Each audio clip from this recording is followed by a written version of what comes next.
Hey everyone, I'm Sir Exos, and today I'm going to tell you if it's worth buying Kingdom Come Deliverance in 2020. Now, Kingdom Come Deliverance is a medieval-themed RPG game which was released back in 2018, and it was the first game made by Warhorse Studios, which are a relatively new video game development company. The game is available on PC and consoles, and in this video I'm going to give you a few reasons why you should consider buying it. Now, the first big thing I realized while playing this game for the first time was just the sheer amount of attention to detail they put into it. It has a huge and expansive world with tons of detail. I mean, I can't even imagine how much effort they put into making the map. And the gameplay is unlike any other RPG game out on the market right now, with complex combat mechanics and good dialogue mechanics with tons of NPCs you can talk to. It's hard to find a place in this game where they didn't put any detail in it at all. It's just filled with detail. Along with the world and terrain that's very detailed, the story is as well. You can really connect with the main character, Henry, and the story progresses very nicely. And quests are very complex in this game. Let's talk about quests. Quests are very, very complicated.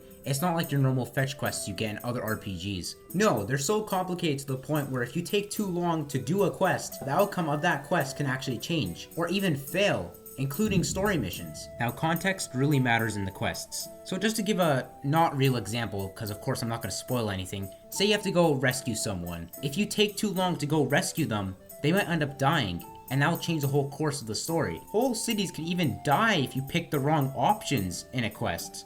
So they really matter. And if we get into how dialogue works, oh man, this is the most advanced dialogue system I've ever seen in any game, period. You have stats like strength, charisma, reputation, which depends on the person, what you're wearing, the context on what's going on. I mean, it's absolutely insane. For instance, if you're wearing full plate armor and you're trying to intimidate someone, they're going to be scared. But if you're wearing normal peasant clothes and you try to intimidate them, and your strength stat is low, they're not going to be scared of you because you don't look muscular and you don't look scary. It's insane to me that Warhorse Studios, which is such a relatively new studio, can create something so complicated and good. I mean, this game's dialogue option makes Fallout 4 look like Mickey Mouse, and this game look like Lord of the Rings in terms of complexity. I mean, there's so many things I can say about the game that's so complex and good, but I'll be talking for hours. So let's just leave the dialogue options and the story and the quests aside for a minute, and let's look at the combat system.